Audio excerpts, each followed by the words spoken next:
वैराग्याचे वैशिष्टावरी ज्ञानयोगेश्वराचे कवी वाल्मिका सारिका मान्यसा नमस्कार माझा सद्गुरु नामदासा सह्याद्री गिरिचा विभाग व्यसे मांगार शृंगावरी नामे सज्जन लोके वसविला श्री उर्वशीचे दिली साकेताधिपती कपी भगवती हे देव जाचे श्री तेथे जागृत रामदास विलसे जो याचना उद्धवी. आपण 19व्या दशकाचा अभ्यास करतोय. त्याच्यामध्ये 2 महत्त्वाच्या गोष्टी आपण पाहिल्या की भाग्यवान कोण आणि करंटा कोण.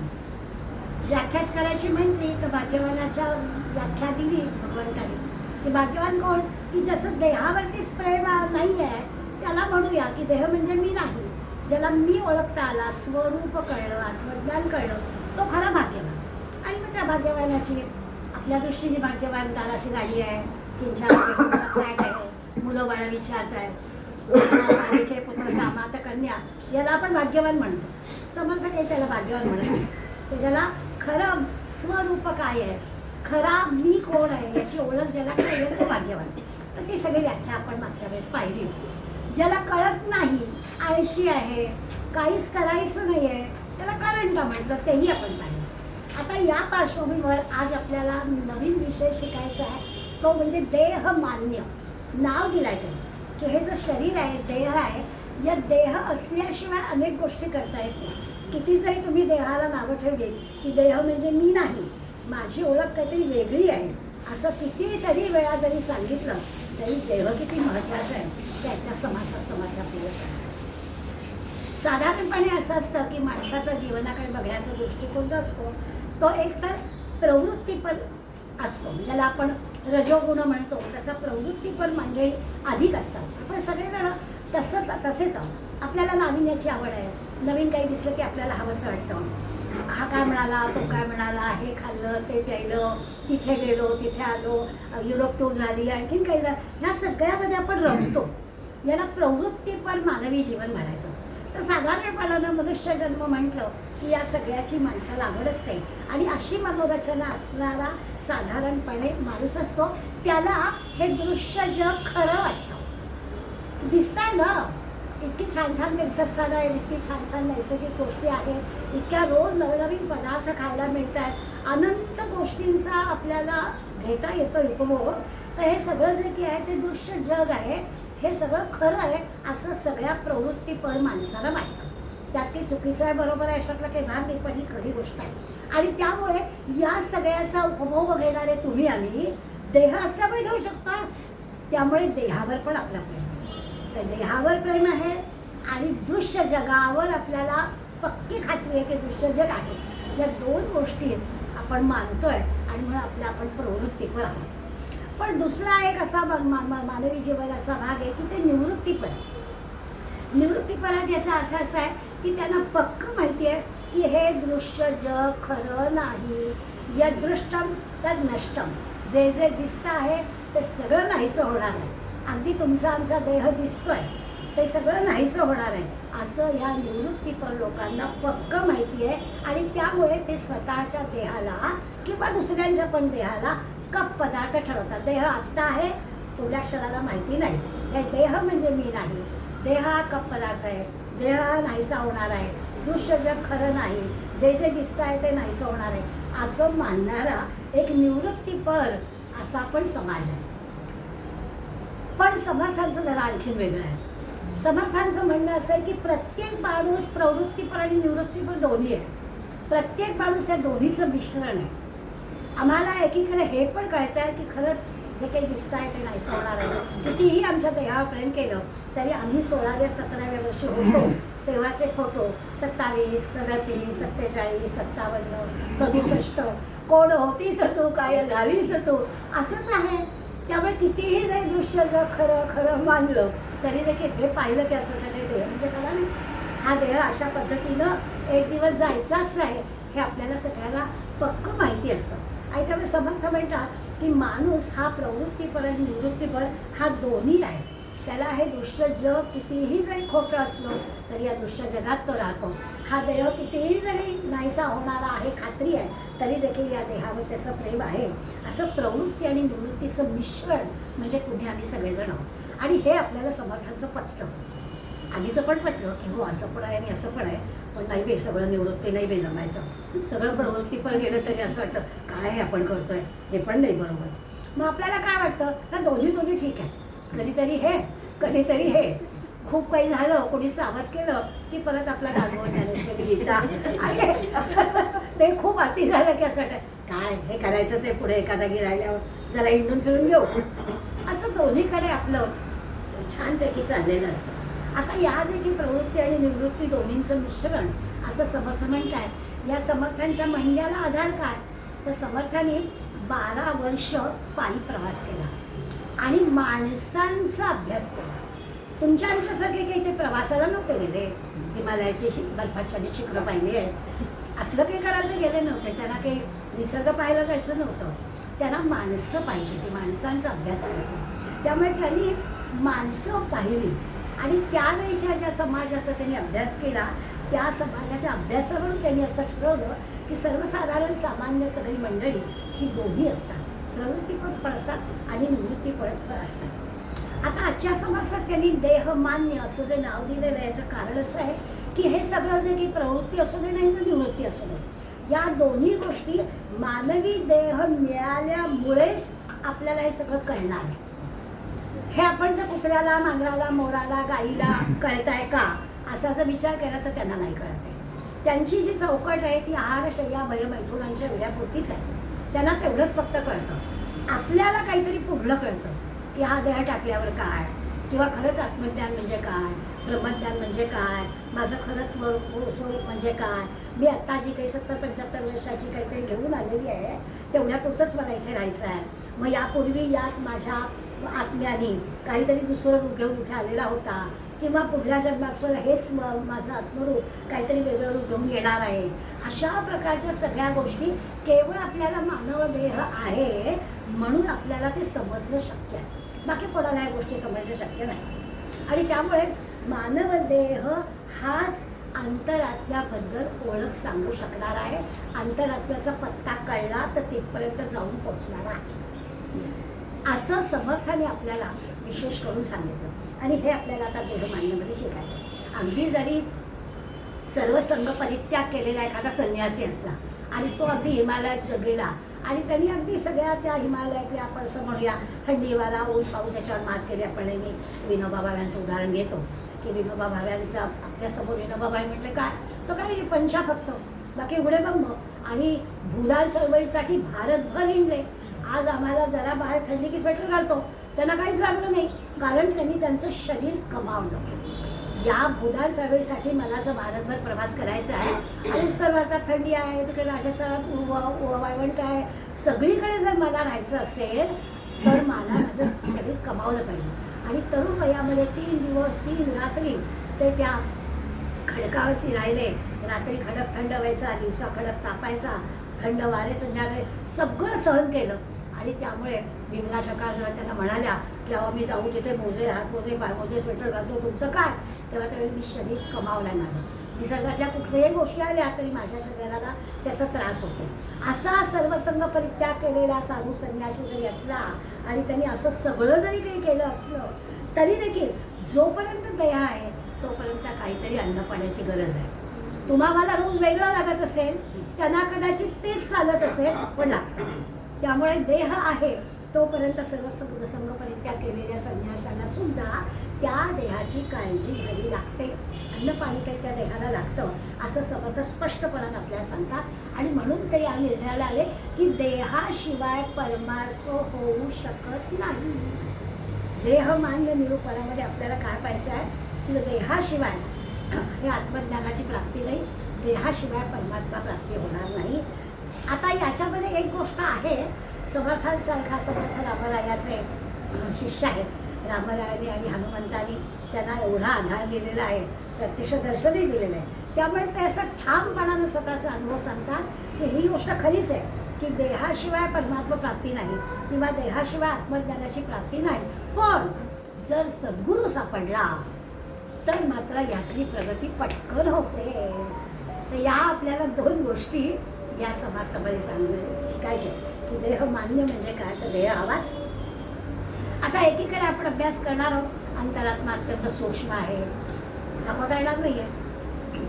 त्या व्हॉट्सॲपवरती 7 वर्षाच्या हार्टचं ऑपरेशन करणाऱ्या मुलाची स्टोरी फिरते आणि डॉक्टरांना तो म्हणतो की माझ्या आजीने मला लहानपणापासून सांगितलं आहे की राम आहे बरं, तर तुम्ही माझं हृदय उघडणार आहात ना, तर मला सांगा हो राम आहे का. अशा सगळं तऱ्हेचं आपण स्टोरी वाचतो. आता हा जो अंतरात्म्यात राम आहे हा डॉक्टर झाला तरी आणि हृदय उघडलं तरी दिसणार नाहीच आहे. तो समजूनच घ्यायचा आहे की अंतरात्मा अत्यंत सूक्ष्म आहे आणि तो आपल्या हृदयातच काय, रक्ताच्या थैंबात, तुमच्या एकेका शिरेमध्ये जिथे जिथे कुठे सगळीकडे तो भरलेलाच आहे, अत्यंत सूक्ष्म आहे आणि तो सगळीकडे आहे. आणखीन एक आपण अंतरात्म्याचं नेहमी वर्णन करतो की तो अलिप्त आहे आणि साक्षी आहे. सगळ्या शब्दांचा अर्थ आपल्याला माहिती आहे, पूर्वी 19व्या दशकापर्यंत आलो आहे त्यामुळे सगळे शब्द आपल्याला माहिती आहे की तो अलिप्त आहे. तो ह्या देहामध्ये राहतोय, देहाची सगळी कामं चाललेली आहेत, पण तो काही करत नाही आहे, त्याच्याशिवाय काही होत नाही आहे, पण तो काही करत नाही आहे. असं अलिप्तपण त्याचं आपल्या देहामध्ये आहे, दाखवता येत नाही आहे, सूक्ष्म आहे, साक्षी आहे. साक्षी शब्दाचा पण आपल्याला अर्थ चांगला कळतो. रोज सूर्य सकाळी उगवतो, सूर्य हा आपल्या पृथ्वीचा साक्षी आहे. तो या पृथ्वीवर चाललेल्या चांगल्या वाईट कामांबद्दल काहीही थांबवत नाही किंवा करवत नाही.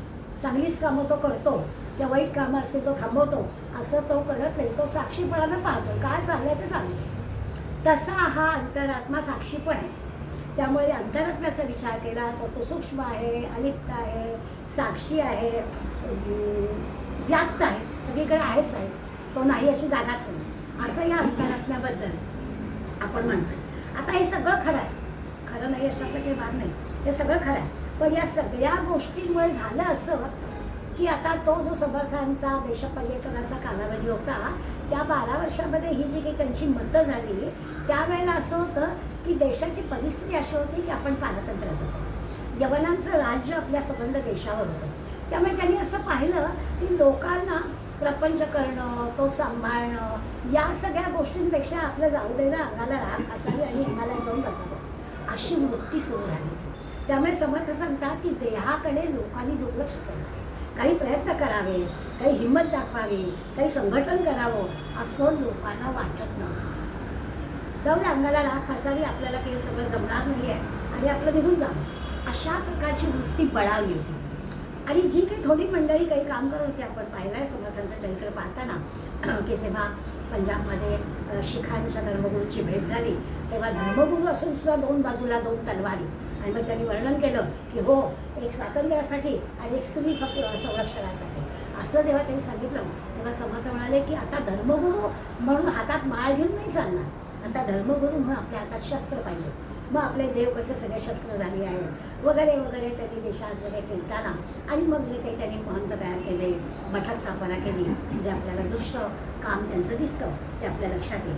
तर या सगळ्यामध्ये त्यांनी आपल्याला सांगितलं की ही सगळी मंडळी देहाकडे दुर्लक्ष करत होती. ज्या देहामुळे हे सगळं कळणार होतं त्या देहाकडे या लोकांनी दुर्लक्ष केलं, देहाची हेळसांड केली. ज्या देहामुळे हे सगळं कळणार होतं, देहामुळेच सगळं काम करता येणार होतं, देहामुळेच आत्मज्ञान पण प्राप्त होणार होतं, पण त्या देहाची हेळसांड केली गेली, त्या देहाकडे दुर्लक्ष केलं गेलं. आता अंतरात्म्या संबंधीचा हा जो काही सगळा साक्षात्कार आहे तो जो सांगायचा असेल, शब्दबद्ध करायचा असेल, कुणाशी बोलायचं असेल तर देह पाहिजे.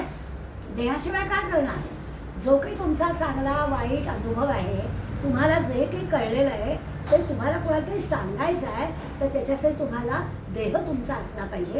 या देहासाठी म्हणून समर्थाने देह मान्य की देहाकडे दुर्लक्ष करून चालणार नाही, अखेरपर्यंत या देहाकडून काम करून घ्यायचं असेल तर देहाची काळजी घेतलीच पाहिजे हे समर्थाने लक्षात घेतलं आणि देहाचं मूल्य लक्षात घेऊन त्यांनी आपल्या भारतीय समाजाचा विचार करूया आपण की ज्या अशा विकृत कल्पना पसरलेल्या होत्या लोकांमध्ये त्या त्यांनी पटवून दिल्या आणि सामान्य भारतीयाला काय झालं होतं, लोकांचं असं आपल्याला ऐश्वर्य मिळावी, आपली सत्ता असावी, आपण स्वतंत्र असावे, आपण संघटित व्हावं, आपला देश असावा, आपला समाज असावा, आपली काहीतरी परंपरा असावी असं वाटलं नसंच झालेलं होतं. ते सगळं समर्थाने लोकांना त्याचं महत्त्व पटवून दिलं. आणि यासाठी त्यांचं हे मत वेगळं आहे की समाज फक्त प्रवृत्तीपर, फक्त निवृत्तीपर असा नाही, समाज प्रवृत्ती निवृत्ती हा दोन्हींनी बांधला गेलेला आहे. आणि ते दोन्हींनी बांधला गेला आहे, त्याच्यातलं किती प्रवृत्तीला प्रमाण द्यायचं आणि किती निवृत्तीला द्यायचं हे फक्त आपल्याला शिकायचं आहे. असा सगळा आजच्या समाजाचा विचार. आता एक गोष्ट आहे की आपल्या समाजाची एक अशी शोकांतिका आहे की ती आपल्याला समर्थाने याच्यात लक्षात आणून दिलं आहे. आणि त्याने एक आपलं स्वतःचं तत्त्वज्ञान समाजापुढे मांडलं. ही सगळी परिस्थिती अशी आहे, देहाची हेळसांड पण होता कामा नये, देहाची काळजी पण घेतली पाहिजे, पण देह हा खरा पण नाही. हे दोन्हीचं जे काही आहे ते कसं करायचं, म्हणून मग त्यांनी आपल्याला काही गोष्टी सांगितल्या आहेत. समाजापुढे त्यांनी पहिली गोष्ट अशी माहिती, आता समाजापुढे मांडताना समाजामध्ये सगळ्या स्तरातले लोक आहेत, त्या कुठली गोष्ट कोणाला सांगायची हे समजूनच सांगायला पाहिजे. तर सर्वसामान्य लोकांपुढे त्यांनी असा विषय मांडला की निरनिराळ्या प्रकारे आपल्याला उपासना करता येऊ शकते.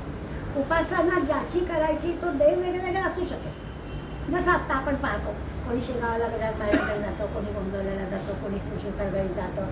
जे काही ज्याला जे भावतं तिथे तिथे तो करतो. कोणी दत्त उपासक असतो, कोणी देवी उपासक असतो, कोणी शंकराचा उपासक असतो. ते ज्याला जे हवं आहे ते करतो. समर्थ आपल्याला सांगताय की उपासना विविध प्रकारे करावी, विविध संप्रदायाप्रमाणे करावी, ज्याला जशी वाटते तशी करावी. पण ही सगळी उपासना एका अंतरात्म्यापर्यंत जाते हे लक्षात ठेवावं. मूळ देव काय आहे, मूळ ईश्वर काय आहे, तर तो अंतरात्मा आहे. आपण असं क्षणभर विचार करूया की मूळ जो आहे त्या मुळापर्यंत आपल्याला जाता येत नाही, म्हणून ह्या सगळ्या निरनिराळ्या प्रकारच्या उपासना, निरनिराळ्या प्रकारच्या सगळ्या गोष्टी दिल्या. यांच्या थ्रू आपल्याला जायचं आहे मुळाशीच, हे लक्षात घ्यावं. म्हणून ते आपल्याला पहिल्यांदा सांगतायत की विविध प्रकारे उपासना करा, विविध संप्रदायांमध्ये अभ्यास करा, काही हरकत नाही आहे, पण तरी देखील खरा देव जो आहे तो खरा देव अंतरात्मा आहे, हा मात्र लक्षात घ्या. दुसरा तर आपल्याला मुद्दा सांगतात की देवाचं जे पूजन करायचं किंवा काय भक्ती असेल, उपासना असेल, या सगळ्यांसाठी आपल्याला देहाची किती गरज आहे ते आपल्याला कळेल. उपासना करायची तर रोजची अगदी देवाची पूजा करायची, पण देहच आपला स्वाधीन नसेल, आपल्याला किती वेळा अनुभव येतो की बाबा शारीरिक आपल्याजवळ नाही एक, मग झालं देवा काही थोडंच बिछाण्यावर नमस्कार करू, आज नाही रे बाबा तुझी पूजा होऊ शकत आहे, कारण देह नाही आहे स्वाधीन. देह असल्याशिवाय रोजची घरातली पूजा पण आपण करू शकत नाही. म्हणून ते आपल्याला सांगणार आहे की देवाचं पूजन करायचं आहे, देव दर्शनाला जायचं आहे, जी काही आपल्याला उपासना करायची त्या सगळ्यासाठी आपला देह चांगला राहणं आवश्यक आहे. योगासनाला जायलाच हवं, दुसरा काही पर्याय नाही आहे असं समर्थ आपल्याला सांगतात. तिसरी गोष्ट सांगतात की खऱ्या देवाचं जे सामर्थ्य आहे ते या निरनिराळ्या उपासना मार्गातून आपल्याला मिळतं. म्हणजे खऱ्या देवाचंच सामर्थ्य खरं आहे, हे देखील कुठे नाही आहे. आपल्याला एकदम तिथपर्यंत पोचता येत नाही ना, मग आपल्याला माध्यमं लागतात. मग आपण आपल्या उपासनेच्या माध्यमातून जातो. पण समज सांगताय तुमची जी काही उपासना आहे, तुम्ही अगदी शंकराची उपासना करायला जाणारे त्या अंतरात्म्यापर्यंत, देवीची उपासना करा जाणार अंतरात्म्यापर्यंत, कुठल्याही देवतेची उपासना तुम्ही करा, त्याच्याकडून ते कार्य तुमच्यासाठी होईल, होणार नाही अशातलं काही भाग नाही. पण ती उपासना जाणार मूळ भगवंताकडेच. तो जो काही आहे तो अंतरात्मा आहे, त्याला ओळखायला ते आपल्याला सांगतात आणि देहाशिवाय ते शक्य नाही. त्यामुळे शुद्ध जाणीवरून आपण जी अगदी सुरुवात पाहिली आहे, गणेशाला तरी म्हटलं आहे की गणेश कसा आता जाणीव असतो, ती जी जाणीव आहे ईश्वराची जाणीव असणं, त्या जाणीव स्वरूपात त्या अंतरात्म्याचा शोध घ्यायला हवा असं ते सांगतात. आणि मग खरा देव हाच शाश्वत देव आहे, तो काही जाणारा नाही आहे. तुकडोजी महाराजांचा अभंग आपल्याला सगळ्यांना माहिती आहे, देव बाजारचा भाजीपाला नाही आहे. तुम्ही कुठलाही देव करा, मातीचा करा, दगडाचा करा, सोन्याचा करा, चांदीचा करा, त्या सगळ्याला धोका आहे. मनाचा देव करा, मनाच्या देवाला कशाची भीती नाही र, देव बाजारचा भाजीपाला नाही. तुकडोजी महाराजांनी जो अभंग सांगितलं तीच गोष्ट समोर आपल्याला सांगताय की ज्ञानदृष्टीनं भगवंताकडे पहा, बाकी हे जे सगळं ठीक आहे. उपासना करण्यासाठी समोर सगळं रूपातली मूर्ती लागते, त्यामुळे चांदीचा सोन्याचा कुठलाही देव करा, पण तो शाश्वत नाही. शाश्वत देव जो आहे त्या शाश्वत देवापर्यंत, अंतरात्म्यापर्यंत आपल्याला ती उपासना पोचायची आहे. हे फक्त वाटेमधले मार्ग आहे. आणि तो तुम्हाला जो हवा त्या मार्गावर तुम्हाला जायला हरकत नाही. अशा प्रकारचं देहमान्य निरूपणा ते सांगा. पहिल्या 6 ओव्यांमध्ये अगदी तुकोबाजी महाराजांच्या अभंगाचंच वर्णन वाटेल असं केलं आहे. मातीचे देव, गोंड्याचे देव, सोन्याचे देव, रुपयाचे देव, काशाचे देव, पितळ्याचे देव, तांब्याचे देव, चित्ररेखू. समर्थ सांगायला की यादीची यादी देतात. त्या पहिल्या 6 ओव्यांमध्ये सगळ्या प्रकारच्या देवालयाची नावं दिली. आपल्या घराघरातलं पण असतात. आता हल्ली आपण झालं एक आपला अन्नपूर्णा, बायकृष्ण की बास, उगाच आपला वारंवार देव वाढवायचं नाही. त्या मूळ घरात सगळीकडे असतात थोडे ताबनभर देव, आणि मग इकडला टाक तिकडला टाक काहीतरी असतं, आणि मग त्याची पण पूजा, असं सगळ्या गोष्टी येतात. ते काही नाही तर नर्मदा परिक्रमात गेलं तर तिकडं तरी एखादा नर्मदेतला आणायचा शाहीगाव, ओठाच वळायचं खरं पण त्याला शाहीगाव, तर त्याची पण पूजा करायची. असे पूर्वी पद्धत होती. आणि असे तामनभर देव घराघरातून पूजले जायचे. तर समर्थ सांगतात की हे सगळं करावं करू नये अशातला भाग नाही, परंतु हे सगळं मनाच्या समाधानासाठी आहे. ती उपासना जरूर करावी. पण असा हा देव काही बाजारचा भाजीपाला नाही आहे. असा सगळा इकडला टाळ तिकडला शाहीराम तिकडला आणला आणि मग तो सगळं माझं ऐकेल आणि मग मला दुःख नावाची गोष्ट मिळणार नाही, सगळं छान छान होईल, अशा प्रकारचा विचार करायचं झालं तर करूया. पण तसं घडत नाही. मग करा काय तर देव मनाचा जो आहे त्या मनाच्या देवाला आपण हे केलं पाहिजे. खरी पूजा ती आहे की माझ्या मनाचं, त्याला कशाची भीती नाही असं सांगतात. तसंच पहिल्या 6 ओव्यांमध्ये समाधान सांगितलं. त्याच्या जोडीला त्यांनी आणखी गोष्ट सांगितली की निम्या प्रकारची उपासना पण असते. आमच्याकडे उपास आहे. परवाच कालच गोष्ट होती. आमच्या आजीनी सवय लागली, चतुर्थीला कितीही उशिराच्या जवळ असतो नाहीच वाढायचं जेवायला. आता बरोबर का चूक? प्रत्येकाचं उपासनेची पद्धत, त्यांच्या वेळेला ती पद्धत होती. काही नाही, नातवंडाला झोप आली तरी चालेल, पण काही थांबायचंच. तो चंद्रोदय झाल्याशिवाय वाढायचंच आहे जेवायला. नंतरच्या आज्या जरा सौम्य झाल्या, तेव्हा जाऊ दे सकाळची शाळा असते, मग सकाळी उठला त्रास देतात. जेवा बाबांना, आपला नैवेद्य दाखवायचं, काढून ठेवायचं आणि पोरांना सांगायचं जेवा. अशा प्रकारच्या गोष्टी आपण करतो. त्यामुळे निरनिराळ्या प्रकारच्या उपासना, निरनिराळ्या प्रकारच्या सगळ्या गोष्टी असतात. आपापल्या आवडीप्रमाणे लोक, आपापल्या सवडीप्रमाणे सगळ्या गोष्टी लोक करतात. अगदी बरोबर आहे. ज्याला जे पाहिजे ते त्यांनी जरूर करावं असं समर्थाने आपल्याला पहिल्या 6 ओव्यांमध्ये स्वातंत्र्य देऊन टाकलं. जे पाहिजे ते करा. फक्त एक लक्षात घ्या, कितीही वेगवेगळ्या प्रकारची उपासना केली, त्या प्रसंगानुरूप आपण काहीही बदल केले तरी त्या सगळ्या उपासनेचं मूळ जे काही आहे ते मूळ मात्र आपल्या एखाद्या अंतरात्म्यापर्यंत जाणार आहे. हे पक्क लक्षात ठेवायचं, हाच संकल्प ठेवायचा. सगळे देव, सगळे महाराज, सगळे जे काही असतील लहान मोठे सगळे आहेतच, पण त्यांच्या माध्यमातून जाणार आपण अंतरात्म्यापर्यंत. तो जो द्रष्टा आहे, मगाशी म्हटलं सूक्ष्म आहे, सर्वव्यापी आहे, साक्षी आहे आणि अलिप्त आहे, अशा देवापर्यंतच आपल्याला पोचायचं आहे.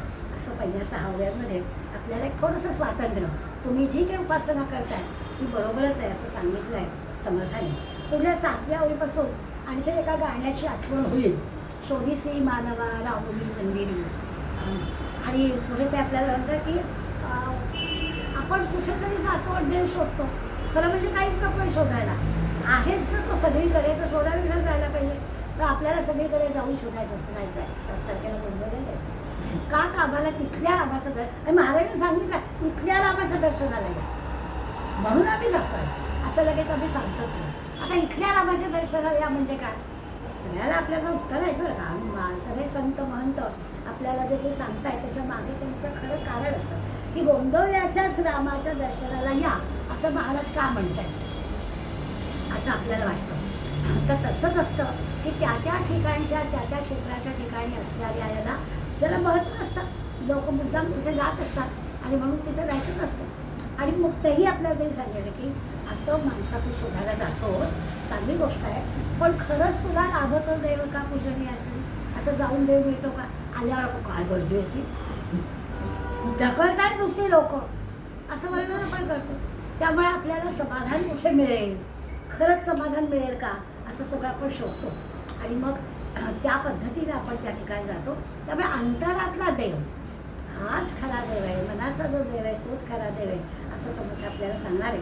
7 ते 12 ओव्यांमध्ये समर्थाने आपल्याला रोजची पूजा करा, देवदर्शनाला जा, तीर्थस्थानी जा, सगळी चांगली गोष्ट आहे, काही त्याच्यात चुकीचं काहीच नाही आहे. ते महत्त्वाचं म्हणतात तसं आपल्या आनंद देणाऱ्या त्या गोष्टी आहेत, त्यामुळे ते जरूर करायचं.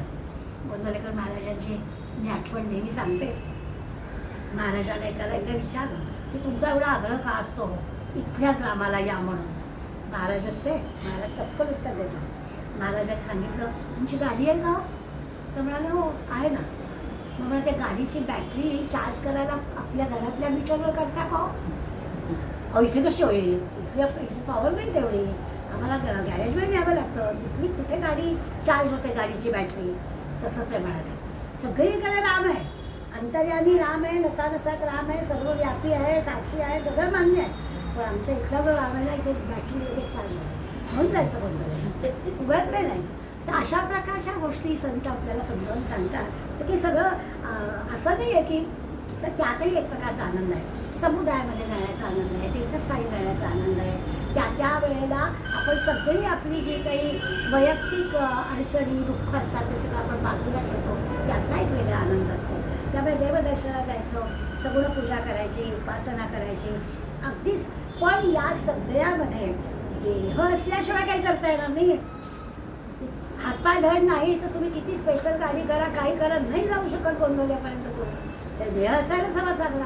तर देह जर चांगला असेल तर आम्ही तिथपर्यंत जाऊ शकतो, म्हणून विसरायचं नाही. ते 7 ते 12 ओढ्यांमध्ये समर्थ सांगताय देह असेल तरच हे सगळं करता येतं. अगदी पंचोपचारी षोडोपचारी काय जी पूजा करायचे, रोजची करायचे, नैमित्य करायचे, तीर्थस्थानी जाऊन करायचे, ग्रंथ वाचायचे, पारायण करायचे, जे काय करायचं आहे त्या सगळ्याला देह असल्याशिवाय काही करता येणार नाही. 7 ते 12 ओढ्यांमध्ये पुन्हा एकदा देहाचं महत्त्व समर्थान सांगितलं.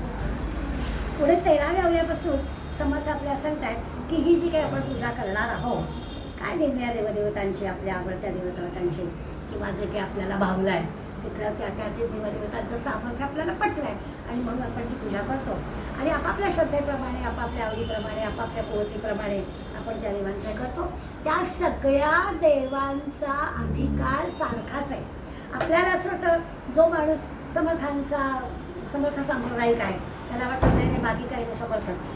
गोंधळ्याला जाणारे गोंधळेकर महाराज महत्त्वाचे, बाकी काही नाही. शेगावला जाणारे गजानन महाराज काय काही नाही, असं प्रत्येकाला वाटतं. समर्थ सांगतात असं नाही, सगळे संप्रदाय सगळ्यांचे अधिकार सारखेच आहे.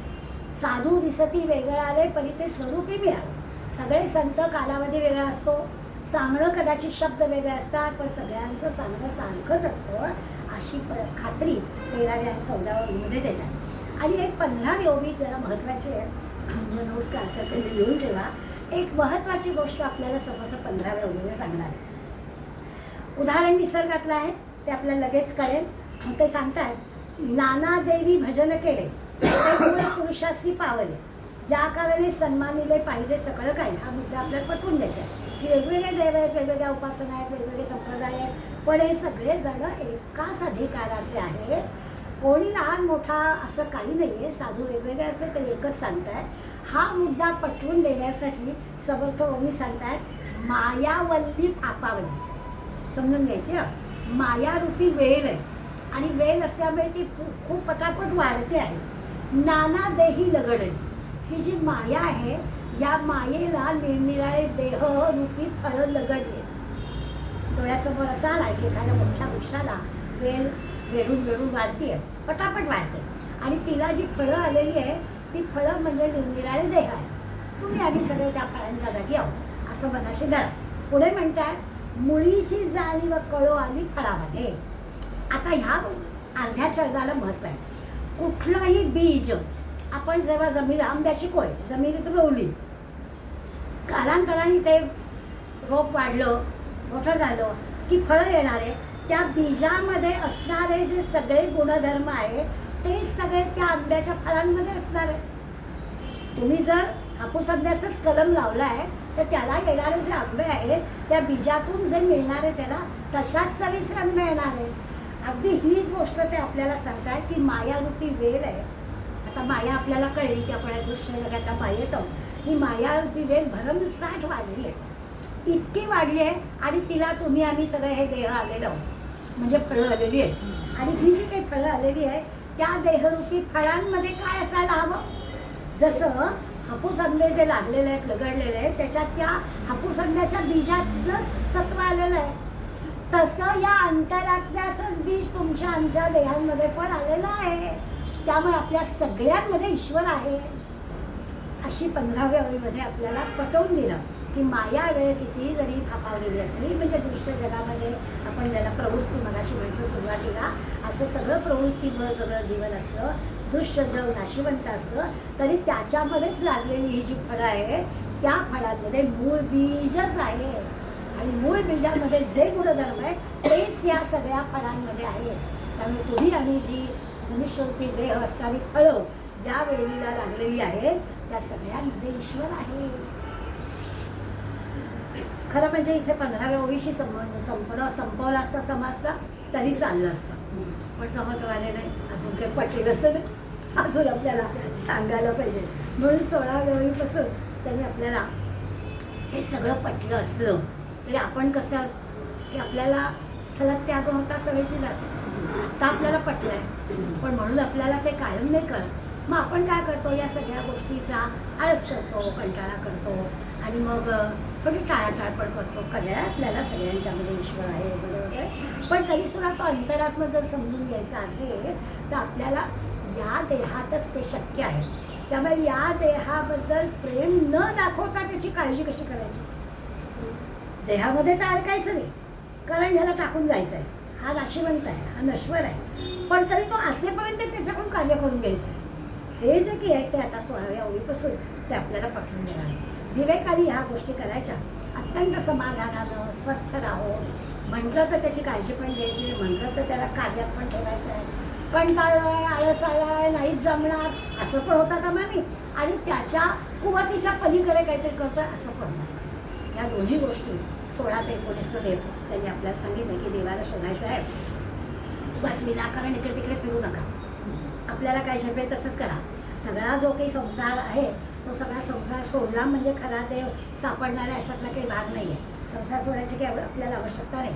बरं तीर्थक्षेत्री जाऊन देव मिळणार आहे असं पण काही म्हणायचं कारण नाही आहे. तिथे सुद्धा दगडधोंडेच येत आहोत, त्यामुळे तिथे सुद्धा काही घरात बसून संसार असून सुद्धा देव सापडे, तीर्थस्थानी न जाता सुद्धा देव सापडे. त्या 16 ते 19 ओळ्यांमध्ये ते आपल्याला सांगतायत की काहीही सगळं मनाने ठरवा. अगदी घरात बसून सुद्धा आपण हिमालयातल्या सगळ्या गोष्टीचा आनंद घेऊ शकतो. काही वेगळं जायला नको आहे, पैसे खर्च करायला नको, शक्ती खर्च करायला नको, प्रवासाचा त्रास नको, इथेच बसून सगळं होईल. त्याच्यासाठी आपल्याला सगळ्या संतांनी शंकराचार्यांपासून सगळ्यांनी मानसपूजा नावाची गोष्ट दिली. ते मनाने सगळं कल्पायचं.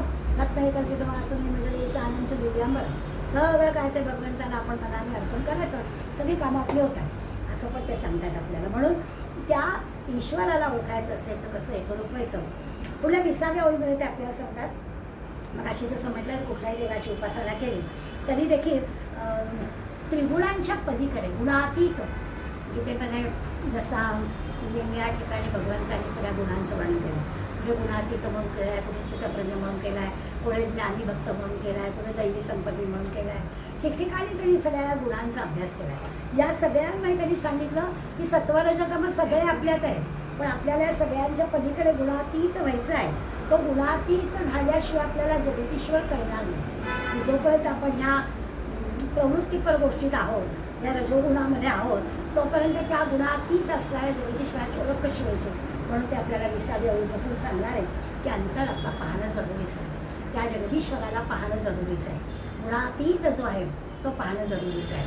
आता तो कसा पाहायचा, त्याच्यासाठी भाग्यवान कोण आहे हे आधी सांगून ठेवलं आहे. ते सगळं भाग्य आपल्याजवळ आहे असं गृहीत धरून त्या भाग्यवानाला हा जगदीश्वर कळेल, हा गुणातीत कळेल, हा स्थितप्रज्ञ कळेल अशी खात्री त्यांनी आपल्याला दिलेली आहे. कुठल्याही गेला त्यांनी दिले सर्वत्र आहे. अशी एकही जागा नाही आहे की त्या ठिकाणी तो नाही. आपण देवाला कुठे शोधायचं असं जर म्हणायला गेलो तर आपला तो वेडेपणा ठरले. त्याला काय शोधायचं, तो जो सगळीकडेच भरलेला आहे तर त्याला वेगळं काय शोधायचं आहे असा खरा म्हणजे प्रश्न आहे. पण आपण देव शोधायला जातो. देव शोधायला काही आवश्यकता नाही जायची, तो सगळीकडे आहे. 21 आणि 22 2 ओळ्यांमध्ये ते सांगताय, देवासी नाही ठाण मान कोठे करावे भजन, हा विचार पाहता अनुमान होत जातो. दसता देवाचे दर्शन कैसे न होईचे पावन, धन्य धन्य ते साधूजन सकळ जाणे. आणि संतांनी आपल्याला स्वतः जाणलं आहे आणि आपल्याला सांगितलं आहे की अरे तो सगळीकडे आहे, काही काळजी करायचं कारण नाही आहे. त्याला शोधायला जायचं असं जर तुमच्या मनात आलं तर तो वेगळेपणा आहे. शुद्ध वेडेपणा आहे तो सगळीकडे भरला. आता आपल्याला काय होतं, आपल्याला प्रत्यक्ष मूर्तीचं दर्शन घेणं म्हणजे देवाचं दर्शन घेणं असं वाटतं. त्यामुळे आपली पंचायत आहे, सगळीकडे देव आहे पटला आहे, पण सगळीकडे देव आहे तर आपल्या त्या मूर्तीचं दर्शन घेणं म्हणून आपलं देवात जावं वाटतं. देवात गेल्यावर तर देवीचं, आता तिथे देवाच्या असं उभं राहिलं की डोळे मिळतो, ती पण एक मोठी जादूच आहे. तोपर्यंत जर आपलं डोळे उघडे असतात आणि ते देवासमोर गेलो की आपण डोळे मिळतो. अरे बाबा बघ ना, ते नाही करेक्ट, तिथे गेलं की डोळे तर याचा अर्थच असा आहे की तो सगळीकडे आहे, तर तो साठवून ठेवायचा अंतर्यामी म्हणून आपण डोळे मिळतो. ते आपल्याला सांगतात की प्रत्यक्ष मूर्तीचं दर्शन घेणं म्हणजे देवदर्शन घेणं, अशी एक आपली खरं तर चुकीची समजूत आहे. सगळीकडेच तो जर आहे तर असं काही मूर्तीचंच दर्शन घेणं म्हणजे त्याचं दर्शन घेणं असं मानायचं कारण नाही. आणि त्या मूर्तीचं दर्शन घेतलं की मगच अगदी झालं आपलं काम, आपण पाहून होणार असं जर कोणाला वाटत असेल तर तसं पण खरं नाही. साधू पुरुष आपल्याला वारंवार ते सांगतात की सगळीकडे भगवंत आहे. आणि आपण पाहतो ना की ठिकठिकाणी ज्या आता मोठमोठ्या जत्राच म्हणूया किंवा त्या ठिकाणी, आता तुम्ही आम्ही सगळेजण इतके शहाणे झालेलो की आपण म्हणतो की पंढरपूरची वारी झाली की आपलं कळसाचं दर्शन मग परत माघारी फिरायचं, की तिथे काही त्या पंढरपूरला शिरायचं नाही, कारण लोटालोटीमध्ये दर्शन होणारच नाही आहे, पांडुरंग भेटणारच नाही आपल्याला. मग आपण शहाणपणाने सांगतो आम्ही ना पितृबंधनात जातो पंढरपूरला, अगदी छान दर्शन होतं. चतुर्थीला नाही जायचं गणपतीला कारण गर्दी असते, एकादशीला नाही जायचं पांडुरंगाला, मग आपण बदलून टाकायचं, चतुर्थीला पांडुरंग आणि एकादशीला गणपती म्हणजे तू भेटेल. अशा प्रकारचं वर्णन आपण करतो. भगवंत पण साधू सज्जन आपल्याला सांगतात कशाला एवढं पाहिजे, घर बसल्या मनाने ठरवलं तर तुम्हाला सगळ्या देवांचं दर्शन होत आहे, काही जायची आवश्यकता नाही. पण लोक पहाटे पहाटे उठून 4-4 वाजल्यापासून रांगा लावतात आणि त्या मूर्तीमधलं दर्शनच किती महत्त्वाचं आहे असं त्यांना वाटतं. तो वेडेपणा समर्थ वर्णन करा. आपण कल्पना करू शकतो की 350-400 वर्षापूर्वी ही गोष्ट आजही नाही आहे पटणार. आजही पहाटे 4ला आपल्या महालक्ष्मीला लोक जातात बरं का, नवरात्रामध्ये पहाटे 4ला उठून लोक महालक्ष्मीला लाईन लावायला जातात आणि ते दर्शन बरं दर्शन होतं की ते डोकं पण टेकता येते की ते ढकलतातच मागं आपल्याला, असं असलं तरी पण जायचं. अशी जी काही वृत्ती आहे ती आजही आहे. ती 350 वर्षापूर्वी किती असेल आणि त्यावेळेला हे लोकांना पटवायचं की तुम्ही हे करताय ते चुकीचं आहे, तुम्ही हे करताय हा वेडेपणा आहे असं सांगणं म्हणजे समर्थांचं केवढं धैर्य असेल की आजही गोष्ट आपण सांगितलं ते लोकांना पटणार. तुम्हाला नाही यायचं, तुम्ही येऊ नका, आम्ही जाणार असं आपल्याला उत्तर मिळेल. तर असं होतं म्हणून समर्थ सांगताय की सगळीकडे भगवंत आहे लक्षात घ्यायचं. त्यामुळे तिथेच अगदी देवाच्या मूर्तीच्या दर्शनानेच फक्त देव भेटतो असं नाही. मग आपण उदाहरणं देतो की नाथाने त्या गाढवालाच पाणी पाजलं, काय तर नामदेव पुतळ्यालाच तुपाचं हे घेऊन गेला, गोष्टी आपल्याला सगळ्या माहिती आहे. तिथे तिथे देव त्या संतांना दिसला, पुतळ्यात पण देव दिसला, गाढवात पण देव दिसला, आम्हाला फक्त मूर्तीतच दिसतो. ती आमची गडबड आहे म्हणून ते आपल्याला सावध करतात की असं नाही, देव सगळीकडे आहे. पुढल्या 23व्या वेळीपासून 33 कोटी देवांची जी आपली एक पद्धत आहे, आपण म्हणतो 33 कोटी देवी. मी तर म्हणते जेवढी माणसं आता सगळ्यांकडे आहे ना, आता आपण त्या मायावेलीचं उदाहरण पाहिलं की त्या मायावेलीला फळं लागलेत म्हणजे आपण सगळे लागलो आहे आणि एवढे सगळे जे काय ते मूळ बीजातूनच आलेले आहेत, त्यामुळे आपण पण सगळे देवच आहोत. मग असं जर आहे तर जेवढी लोकसंख्या तेवढे देव. 33 कोटी देव म्हणजे काय ते आपण आता ते कोटी म्हणजे प्रकार, 33 प्रकारचे देव वगैरे वगैरे त्याचं वर्णन आपण वाचतो. पण खरं तर प्रत्येक माणूस म्हणजे देव आहे असं जर असेल तर त्या खरा देव मुख्य देव हा म्हणजे प्रत्येक ठिकाणी असणारा भगवंत. काही वेगळा लांब बघायला शोधायला जायची गरजच नाही. त्यामुळे असं जर आहे मानव निर्मित वेगळे देव असण्याची आवश्यकताच नाही, सगळीकडे देव भरलेला आहे. आता खरं म्हणजे असं जर देवाचा शोध घ्यायचा झाला आणि तो असा निर्भयपणाला मानता पण यायला पाहिजे की हो बाबा सगळीकडे देव आहे, आपल्याला पटला पाहिजे, दुसऱ्याला पटवता आला पाहिजे. हे सगळं 400 वर्षापूर्वी अगदी निसंदिग्धपणे समर्थाने सांगितलं. समर्थाने त्यांच्या तरुण महंताला पटवून दिलं. त्या तरुण महंतांनी जागोजागी हनुमंताची मंदिरं, शक्तीचा युक्तीचा संचय केला आणि लोकांना सगळ्या गोष्टी पटवून दिल्या. त्या पटवून देताना खरोखरच किती त्यांना त्रास झाला याची कल्पना आपण करू शकत नाही, परंतु झाला असणारच. पण हे सगळं खरोखर समर्थाने कार्य केलं.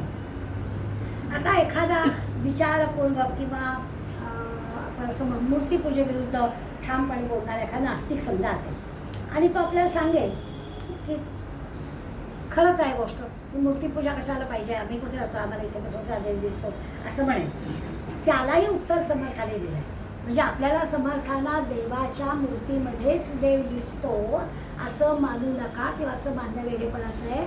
देव सगळीकडे आहे असं सांगताना क्षणभर त्यांच्या मनात आलंच आहे की लोकांना काय मला नास्तिक करायचं नाही आहे. नास्तिक माणूस असा विचार करेल की जायला नको आहे, मंदिरात जायची आवश्यकता नाही असं तो म्हणेल. खऱ्या देवाचा अनुभव तुम्हाला येणार. मूर्तीपूजा करू नका असं मी नाही म्हटलं, जागोजाग ते हनुमंताची मंदिरं बांधली किंवा, त्यामुळे सगुण पूजेतला आनंद त्यांनी घ्यायला सांगितलंच आहे. परंतु मनाचा जो देव आहे त्या देवाचा खरा शोध तुम्ही लावला पाहिजे ते सांगतात. त्यामुळे नास्तिक माणूस तुम्हाला तयार करायचा नाही. पुरुषांच्यासारखा सगुण पूजा करणारा, आस्तिक असणारा, देवदर्शनाला जाणारा, देवाच्या मूर्तीतच भगवंत कळतो असं म्हणणारा, हे बरोबरच आहे. पण या सगळ्याला एक मर्यादित रूप आलं पाहिजे असं ते आपल्याला सांगतात. होतं असं की आपला स्वतःच्या कर्तृत्वावर जरा जास्तीच नको इतका विश्वास असतो.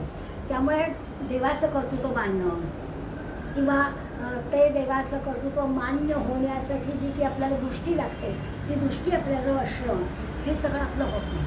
आपल्या असं तर मला माहिती आहे, मला सगळं माहिती आहे असा भाव आपला असतो. त्यामुळे तो जो काही आपला अहमपणा आहे, जो कर्तेपणा आहे, तो आपल्याला बाजूला ठेवायला सांगतात. तर आपल्याला खरा देव कळेल. आता मला सगळं माहिती आहे, मी उपासना केली की असं घडतं, ते केलं की असं घडतं, असं सगळं आम्ही सांगतो वर्णन करून. त्या मला सगळं माहिती आहे असा जो भाव आहे तो समोर आपल्याला सांगणार आहे की हा कर्तेपणा सोडा, मला सगळं माहिती आहे, सगळं सोडा. म्हणजे आपण जो काही शहाणा किंवा आपण जो काही अहंकार आहोत ते सगळं सोडून द्या, तर तुम्हाला खरा देव काय आहे तो समजू शकेल. तो जो आहे तो खरा देव शाश्वत आहे, अनंत आहे, गुणातीत, कल्पनातीत, मगाशी म्हटलं तसं साक्षीभाव असा सगळा जो काही आहे तो आपल्याला कळतो. आता तो कळण्यासाठी नुसता कळतो असं म्हणण्यानी नाही, ते आपल्याला शब्द माहिती आहे, त्याचा सारखा निधिध्यास ठेवावा लागतो. नाही तर कळतो, पण कळला तरी तो टिकायला हवा ना. जी गोष्ट कळली आपल्याला ती टिकायला हवी असेल तर त्याचा निधिध्यास लागतो. म्हणजे जसं आपण ग्रंथांच्या बाबतीत म्हणतो ना, आमचा झाला दाखवताचा अभ्यास म्हणजे काय झालं, म्हणजे आम्ही ते जे काय होतं ना तिकडे ओव्या आणि इकडे अर्थाने आम्ही वाचला आहोत. आता आम्ही दुसरा काहीतरी ग्रंथ करणार झाला दाखवताचा, तर तसं नाही होऊ शकत. नुसता दाखवत वाचून झाला, ओव्या वाचल्या आणि अर्थ वाचला म्हणजे काही ग्रंथ होत नाही. तर त्याचा जे की त्याचं आकलन आहे, त्याचा जो निधिध्यास आहे, त्याचं जे साधिध्य सारखं आहे ते जर असेल तर आपल्याला तो ग्रंथ कळणार आहे. तसंच भगवंताच्या बाबतीत आहे की त्याचं सानिध्य इथे असलं पाहिजे. मी एकदा तीर्थक्षेत्री जाऊन येईन, हो तिथे पूजा करून येईल, अगदी घरात कार्य आहे, आंबे जोगायला जाईल, तिथे ओटी भरून येईल, मनाला समाधान होईल, सगळं छान होईल, पण निधिध्यास असला पाहिजे ना. तो जो निधिध्यास असणं आहे ते जमलं पाहिजे. त्याच्यासाठी मनाचाच देव असायला हवा. म्हणून समर्थ आपल्याला सांगताय की जर अहमपणा संपला, अहंकार संपला, मला सगळं माहिती आहे, माझं सगळं झालं आहे असं न म्हणता त्याच्या सानिध्यात आपण राहिलं पाहिजे, तर आपल्याला खरा देव काय तो कळेल. पुढे ते म्हणतात आपलं काय मन असतं त्या मनामध्येला विविध कल्पना येत असतात. सारख्या आपण काहीतरी कल्पना करत असतो. नुसत्या कल्पना नाही, आपल्या काही इच्छा पण असतात. जसं काही वासना चांगल्या, आपण त्या वासना वाईट नाही म्हणतो, वासना असतात त्या सारख्या वाढत असतात. अनेक वृत्ती आपल्या येतात, प्रत्येकाच्या काही आवडी असतात, त्या आवडीप्रमाणे माणूस सगळं करत असतो. आणि असं कल्पनेत, वासनेत, आवडीमध्ये आपलं मन गुंतत असतं. सगळं चांगलं, आपण त्याच्यात काही वाईट गोष्टी म्हणतोय अशा काही भाग नाही आहे. पण हे सगळं करत असताना एक जो काही कायमस्वरूपी आपला हेतू मनात ठेवायचा, ते सगळं जे आहे ते खरा अंतरात्म्यापर्यंत जाण्यासाठी आहे. खरा अंतरात्मा प्रत्येकाची आवड वेगळी असेल, प्रत्येकाची कल्पना वेगळी असेल, प्रत्येकाचं हे वेगळं असेल, पण त्या सगळ्याच्या मुळाशी जायचं असेल तर त्या अंतरात्म्यापर्यंत मला पोचायचं आहे. तिथे तो आनंद मला मिळाला पाहिजे असं ठेवायचं, तर ही आपल्याला शाश्वत देवाची जी कल्पना आहे ती आपल्याला कळेल. थोडं असं आहे की मी मगाशी म्हटलं तसं की प्रवृत्तीपर्यंत निवृत्तीपर्यंत दोन्ही आपण आहोत. समर्थानेच वर्णन केलं म्हणून आपण आहोत असं म्हणायचं की आपण पूर्ण निवृत्तीपर पण नाहीत, पण पूर्ण प्रवृत्तीपर असणं पण अयोग्य आहे असं आपल्याला वाटतं. अगदी नाही होत असं नाही आपल्याला म्हणायचं धाडच, पण असं सगळं प्रवृत्तीपर असं बरोबर नाही. कदाचित आता वयाचा परिणाम असेल म्हणून आपण असं म्हणत असो, की आता आपल्याला काही मिळवायचं नाही आहे, बस झालं, सगळं झालं, आमचा संसार झाला, आता काही नको, आता कुठे ह्याच्यात मन रमत नाही, असं सगळं वयापुढे होऊ शकतं. काही जरी असलं तरी हे जे काही प्रवृत्तीपळ आणि निवृत्तीपळ आहे याच्यामधला जो मूळ हेतू आहे की प्रवृत्तीपळ असणाऱ्याला दृश्य जग खरं वाटतं, हा देह खरा वाटतो. निवृत्तीपळ असणाऱ्याला हे दृश्य जग खोटं आहे कळतं. निवृत्तीपळ असणाऱ्याला हा देह चिरकाळ टिकणार नाही हे कळतं. यातनं तरी निदान प्रवृत्तीकडे निवृत्तीकडे जायचा विचार मनात असायला हवा. आणि हे जे दृष्टांतर नष्ट, हे जग नष्ट होणार आहे, या जगामध्ये फार लांब रमायचं नाही, या देहामध्ये पण फार रमायचं नाही, अशी सुरुवात तर कुठेतरी करायला हवी. त्याच्यासाठी ते आपल्याला एकीकडे देह मान्य म्हणतात. हां, देहाचा विचार करायचाच आहे. किती म्हणजे समतोल राखलाय समर्थाने सगळं सांगण्यामध्ये आपल्याला कळेल की देहाची काळजी पण घ्यायची आहे, परंतु तो देह कायमस्वरूपी टिकणार नाही याची जाणीव पण ठेवायची आहे. दृश्य जगामध्ये पण राहायचं आहे, पण या दृश्य जगामधल्या या सगळ्या गोष्टी खोट्या आहेत असं पण आपल्याला माहिती पाहिजे. असं जे बॅलन्सिंग ज्याला म्हणतो असं समर्थ आपल्याला राहिला या समासात शिकवतात. हे सगळं करायचं कारण असं आहे की त्या काळची समाजाची परिस्थिती, आता ती परिस्थिती फार मोठी बदलली अशातला काही भाग नाही, पण एकंदर त्यावेळेच्या परिस्थितीमुळे समर्थांनी हा अशा प्रकारचा उपदेश आपल्या सगळ्या समाजाला केला की देहाच्या पवित्रतेची अत्यंत गरज आहे. समर्थांच्या काळी एवढ्या ब्राह्मण भ्रष्ट झाला असं म्हणतात. आता इथे काही ब्राह्मणाचा अतिवाचक शब्द नाही आहे की ज्याला खरंच ब्रह्म म्हणजे काय, ज्याला खरंच आत्मज्ञान म्हणजे काय हे कळण्याची क्षमता आहे, तोच भ्रष्ट झालेला आहे. म्हणून आपल्याला काही जाणीव करून दिलेली आहे की हे सगळं आपल्याला जमलं पाहिजे आणि त्या पद्धतीने आपण काम केलं पाहिजे. या समासात त्यांनी स्पष्टपणे सांगितले की देहाशिवाय परमार्थ होणार नाही गोष्ट खरी आहे, देहाशिवाय अंतरात्मा म्हणजे काय करणार नाही गोष्ट खरी आहे, पण देह कायम टिकणारा नाही आहे. याचा अर्थ असा आहे की वेळ वाया घालवू नका. याचा अर्थच असा आहे की तो वेळ वाया घालवू नका. 60 नंतर करू, नंतर बघू, आत्ता कुठे रिटायर जाता जरा थोडी मजा करू दे, असा वेळ वाया घालवू नका असं समर्थांना आपल्याला सांगायचं आहे की आता जरा वेळ थोडा आहे असा विचार करून करा. आपण 11व्या दशकातल्या दुसऱ्या समासामध्ये एक चत्वार देव निरूपण या समासात हे पाहिलं होतं आणि गीतेचा श्लोकाचा आश्चर्यवत पश्चितेनं या श्लोकाची आपण आठवण पण केली होती.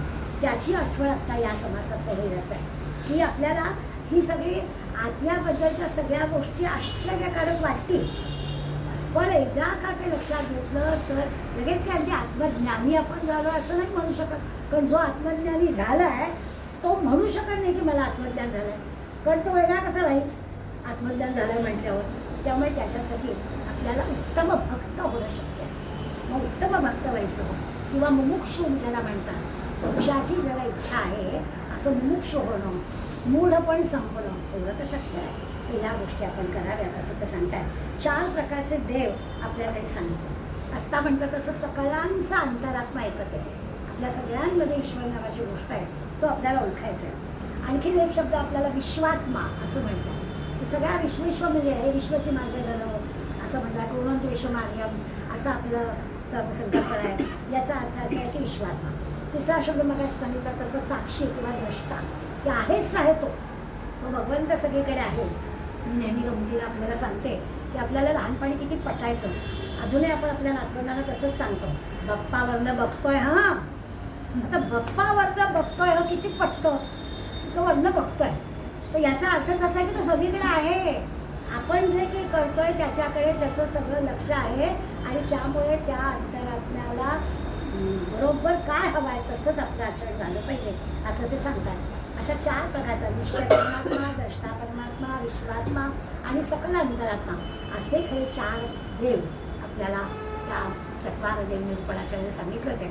आपण मात्र वेगवेगळ्या मूर्तीतल्या देवांचा विचार करतो, परंतु ते सगळे त्यांच्या सहाय्याने ह्यापर्यंत पोचता येतं असा त्याचा अर्थ. आणि म्हणून समर्थाने जसा हा सगळा विचार केला आणि खऱ्या देवाचा ज्याला विसर पडला आहे त्यांना आठवण करून दिली की खरा देव काय आहे हे कळलं पाहिजे.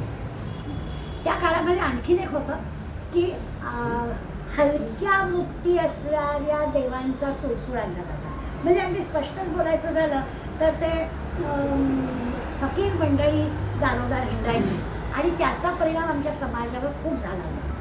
आणि त्याचा परिणाम असं झाला की तो सगळा वरवरचा आचार होता. त्यामुळे त्याचं काय म्हणजे कसं करायचं. आम्हाला ह्या सगळ्या गोष्टी आपल्या प्रापंचिक वासना पुऱ्या होण्यासाठी या सगळ्या देवाचा उपयोग करून घ्यायचा. म्हणजे अगदी पिराला भजायला सुद्धा लोक जायचे आणि त्या पिराला भजून माझ्या सगळ्या गोष्टी पुऱ्या होत आहेत याची त्यांना खात्री वाटायची. किंवा अगदी कशाला आपल्याला माहिती आहे की समर्थांना त्या काळामध्ये किती त्रास झाला असेल की गावाबाहेर असणारा जो काही शंकराचं मंदिर असेल त्या ठिकाणी सरळ सरळ बोकडं कापली जायची, कोंबडी कापली जायची आणि ते सगळं जर बंद व्हायला हवं असेल तर समर्थांना हे सगळं करावं लागायचं. आणि अनेक ठिकाणी समर्थ ते करून पण दाखवलेलं आहे की तुमच्या स्वप्नात येतं आणि देव सांगतो की बोकड कापा तुमचा मुलगा बरा होईल. माझ्या पण स्वप्नात देव आला होता आणि त्यांनी सांगितलं बोकड कापण्याला आधी का. इतकं त्यांना टोकाची गोष्ट करावी लागली तेव्हा हा समाज सगळा थोडाफार बदलू शकला. पण ते 400 वर्षापूर्वी समर्थांनी गावोगाव या गोष्टी सगळ्या केल्या. आणखीन एक आपण देहात्म निरूपण नावाचा समाज पाहिला होता आत्ताच 17व्या दशकातला. त्यामध्येही आपण पाहिला आहे की मी म्हणजे हा देह नाही, मी म्हणजे अंतरात्मा आहे. याचा अभ्यास पुन्हा त्याने आपल्याला करायला सांगितलं होता. 16व्या दशकामध्ये पण याचा आपण अभ्यास केला. मी या प्रकारच्या उपासना तेव्हा आपल्याला त्यांनी सांगितल्या. तेव्हा निर्गुण उपासना आणि सगुण उपासना ही गोष्ट मुख्यत्वे करून सांगितली. आणि निर्गुण शब्दाचा अर्थ बहुगुण असा पण आपण पाहिला होता. निर्गुण निराकार भगवंत असं आपण म्हणतो. तो निर्गुण निराकार भगवंत म्हणजे बहुगुणी भगवंत. आणि त्यामुळे मला अमुक एक इच्छा आहे ती माझी इच्छा पुरी करायला मध्ये मध्ये आपण ऐकतो काही काही नाशिकला जायचं आणि मग काय तो नागबळी द्यायचा म्हणजे मग तिकडे मुलीचं लग्न होतं. आता त्याखाली नागबळीचं आणि मुलीच्या लग्नाला काय करायला संबंध नाही. पण कोणीतरी सांगतं मुलीचं लग्न होत नाही हो आता 32 वय झालं मग त्यांना ते करून घ्या किंवा चाललो आम्ही. तर ह्या सगळ्या ज्या गोष्टी आहेत त्या समर्थाला बिलकुल बांधल्या नव्हत्या. समर्थ म्हणणारे अंतरात्मा शोधा देव खरा काय आहे. तर अंतरात्मा हा बहुगुणी आहे. त्यामुळे तुम्ही देवांची उपासना करा पण अंतरात्म्याच्या उपासनेपर्यंत जा. खरा देव म्हणजे काय तर अंतरात्मा. आणि त्याच्यासाठी त्यावेळेला त्यांनी एक उदाहरण दिलं होतं. त्या उदाहरणाची आठवण करून देते आणि आपण थांबूया. त्यांनी उदाहरण दिलं होतं खरा राजा आणि नाटकातला राजा. आपल्याला आठवेल सगळ्यांना की खरा राजा जो असतो त्या खऱ्या राजाचं काही मान आहे, त्याला काहीतरी पद आहे. पण नाटकामध्ये जो राजाची भूमिका करतो तो त्या 2-2.5 तासामध्ये त्याच्या भूमिकेपुरता राजा असतो. तो तिथून उतरला की कोणी त्याला विचारत नाही. तसं म्हणालं आहे तो अंतरात्मा आहे ना तो खरा देव आहे, तो खरा राजा आहे. तर त्याचा विचार करा. ह्याला विचारायचंच आहे ते पण भूमिका करणारे राजेच आहे. त्यामुळे सगळे जे काही आपण त्यांची उपासना करतो आहे जी काही सगळी संत मंडळी आहेत आपण जे काही आपल्या घरातले कुलधर्म कुलाचार करत असतो, रोजची दैनंदिन पूजा करतो, काही वार्षिक कार्यक्रम आपण सगळे करतो. हे सगळं करायचं का तर करायचं. पण हे सगळं करताना त्याच्या मुळाशी हा अंतरात्मा आहे, निर्गुण निराकार भगवंत आहे हे आपण लक्षात ठेवायचं. आणि हे सगळं कळायला देह असावा लागतो. म्हणून त्या देहाची पण व्यवस्थित काळजी घ्यायची असा आजच्या समासामध्ये समर्थाने आपल्याला सल्ला दिलेला आहे. आणि त्या सल्ल्याप्रमाणे आपल्याला वागायचं आहे. अर्थात आपण सगळे बुद्धिवादी आहोत ना तर आपल्याला लगेच काही पटतं असं नाही काही. आत्ता पटलं आहे कारण पुढल्या ह्याच्यात लगेच ते आपल्याला बुद्धिवाद सांगणार आहे. म्हणजे आपल्या बुद्धीला पण पटवून देणार आहे की आत्ता सगळं सांगतोय आठवडाभर विचार करा तुमच्या बुद्धीला पटते असं पुढल्या वेळेला परत सांगतो. ते आपण शुक्रवारी बघूया.